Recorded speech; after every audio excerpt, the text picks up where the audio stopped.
अस्सलाम वालेकुम। आज जो है हमने केमिकल काइनेटिक्स के मशहूर एमसीक्यूज़ देखने हैं जो कि पास्ट पेपर में आ चुके हैं और जिनकी आगे आने की भी प्रोबेबिलिटी है। सबसे पहले आप लोग मेरा चैनल सब्सक्राइब कर लें ताकि आपको इस तरह की वीडियोस मिलती रहें। तो देखिए, rate of a chemical reaction tells us about, किस बारे में बताता है? जो रफ्तार होती है वो हमें क्या बताती है? यही ना कि कोई चीज़ कितनी स्लो हो रही है या फास्ट हो रही है। तो ऑप्शन सी होगा। ना वो रिएक्टेंट का बताती है, ना वो प्रोडक्ट का बताती है, और ना ही ये ऑप्शन होगा ना नाफ्ताबा। तो कौन सा ऑप्शन होगा? Option C. नेक्स्ट वो कह रही है कि जो रेट इक्वेशन होती है, जब उसमें जो रिएक्टेंट्स हिस्सा ले रही हैं, रिएक्ट करने वाली स्पीशी हिस्सा ले रही है, अगर उसकी कॉन्सेंट्रेशन 1 है तो रेट स्पेसिफिक रेट कांस्टेंट के बराबर होगा। ये उसका एक ख़ास नाम है जो कि यूनिटी वालों को दिया गया है। और एवरेज रेट इंस्टेंटेनियस रेट के कब बराबर होता है? जब टाइम ज़ीरो होगा। ठीक है, जब दोनों रिएक्शंस का टाइम इंटरवल ज़ीरो होगा तो तभी इंस्टेंटेनियस, यानी कि जो कि इंस्टेंट में लम्हे में हो रहा हो, उसका रेट और एवरेज रेट बराबर होगा। नेक्स्ट वो कह रहे हैं कि ऑर्डर के बारे में इनकरेक्ट बात कौन सी है? तो ऑर्डर हमेशा जो है होल नंबर होता है, लाजमी नहीं है। ये मालिकुलैरिटी का है कि जितने चीज़ें हिस्सा ले रही हैं रिएक्शन में, रिएक्टेंट्स, वो हमेशा होल नंबर होंगे और वो ज़ीरो नहीं हो सकती। ऑर्डर ज़ीरो भी हो सकता है, ज़ीरो ऑर्डर रिएक्शन पढ़ा है हमने। ठीक है, स्टोइचोमेट्रिक कोफिशिएंट यानी कि जो वो कॉन्सेंट्रेशन से पहले 1 2 3 लगे होते हैं वो मुतासिर नहीं करते ऑर्डर को। ये भी सही बात है। और ऑर्डर जो है रिएक्शन का सम होता है पावर्स का, ये भी सही है। और ऑर्डर को आप एक्सपेरिमेंटली ही फाइंड आउट सही कर सकते हो, बाकी तरीके जस्ट कैसे हैं, ये भी सही है। तो इसका ऑप्शन क्या बनेगा? ए, क्योंकि वो ज़ीरो भी हो सकता है। नेक्स्ट वो कह रही है कि जो रेट कांस्टेंट है ज़ीरो ऑर्डर रिएक्शन का, उसके यूनिट क्या होंगे? तो ये है mole 1 minus N, L N minus one, S minus one. इसमें एन की जगह ज़ीरो पुट करके आप निकालोगे। इसकी वीडियोस जो है मेरे चैनल पर मौजूद हैं कि आपने यूनिट कैसे निकालने हैं। ठीक है, उसका लिंक आपको डिस्क्रिप्शन बॉक्स में भी मिल जाएगा। तो इसके लिहाज से, और वैसे भी जो पहले 3 4 ऑर्डर हैं उनके यूनिट्स तो आपको रटे हुए होने चाहिए ताकि एमसीक्यूज़ में जल्दी निशान लगा सके। तो ऑप्शन बी होगा mole L minus one, S minus one. First order का एस माइनस वन होता है। अब नेक्स्ट में वो कह रहे हैं कि ए की कॉन्सेंट्रेशन आपने डबल कर दी है तो इससे क्या फ़र्क पड़ेगा, और बी की आपने जो है आधी हो गई है।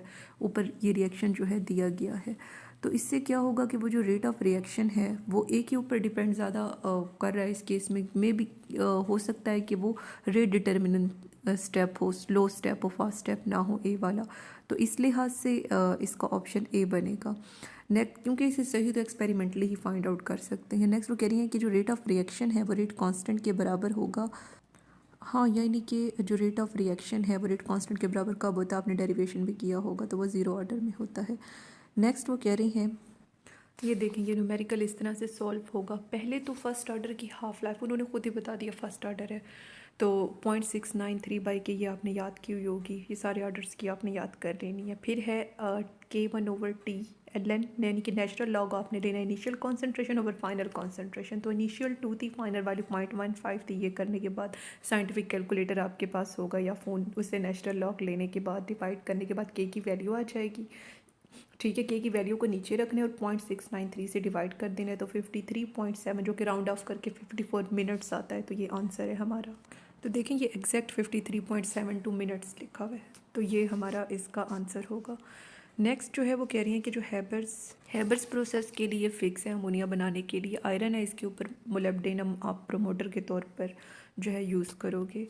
कैटलिस्ट बेसिकली एक्टिवेशन एनर्जी को कम कर देता है, जो कि एनर्जी होती है रिएक्शन को स्टार्ट करने के लिए, तो रेट ऑफ रिएक्शन फास्ट हो जाता है। नेक्स्ट, फर्स्ट ऑर्डर रिएक्शन की जो हाफ लाइफ होती है वो कांस्टेंट होती है। उसका वो जो ग्राफ आपने बनाया था मेरी वीडियोस में मौजूद है, वो कांस्टेंट होता है, स्ट्रेट लाइन, यानी कि जो कि पैरेलल होती है, टाइम एक्सिस की आ रही होती है। और वो टाइम जिसमें कॉन्सेंट्रेशन रिएक्टेंट की हाफ हो जाए, बचपन से हम पढ़ते आ रही हैं, हाफ लाइफ होती है। फिर वो कह रहे हैं कि बहुत सारी हाफ लाइफ्स जो कि टाइम के गुजरने के साथ कम होती जा रही हैं, तो वो ज़ीरो ऑर्डर की होती हैं। उसके बाद वो कह रही हैं कि जो फर्स्ट और सेकंड ऑर्डर का ग्राफ होता है तो वो कर्व होती है। नेक्स्ट, ये मतलब मुख्तलिफ केसेस के मुख्तलिफ है, कहीं पे कर्व होगी, कहीं पे स्ट्रेट लाइन होगी, कहीं पे स्लोप नेगेटिव पॉजिटिव, तो मतलब इस तरह से आ रहा है। मोस्टली कर्व होता है। नेक्स्ट वो कह रही हैं कि जो ऑर्डर ऑफ रिएक्शन है, ऑर्डर ऑफ रिएक्शन को आप कौन से ग्राफ से आइडेंटिफाई करोगे? हाफ लाइफ वाले नहीं, जो रिएक्शन और कॉन्सेंट्रेशन के होंगे, रिएक्शन रेट के और कॉन्सेंट्रेशन के होंगे, उनसे फाइंड आउट करोगे। नेक्स्ट, ये एमसीक्यू उन्होंने हमें दिया है 2a+b2c, ये इसकी रेट इक्वेशन दी है।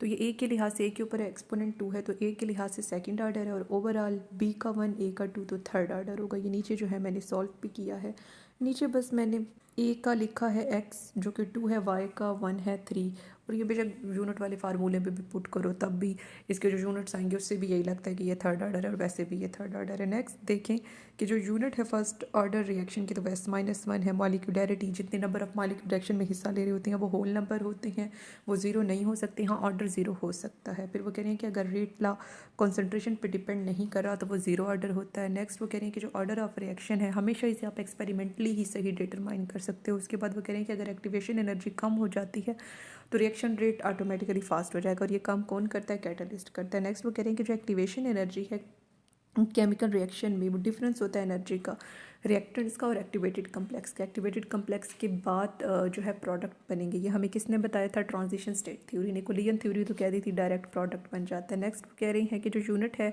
रेट कांस्टेंट के तो वो मोल पर लीटर पर सेकंड है बेसिकली। नेक्स्ट वो कह रही हैं कि अगर जो रेट है वो टेम्परेचर के बढ़ाने से बढ़ता है तो इससे ज़ाहिर होता है कि वो एक्टिवेटेड कम्प्लेक्स की तादाद बढ़ती जा रही है। नेक्स्ट यूनिट से हम गेस करें तो ये यूनिट्स इन्होंने ज़ीरो ऑर्डर के लिखे हुए हैं।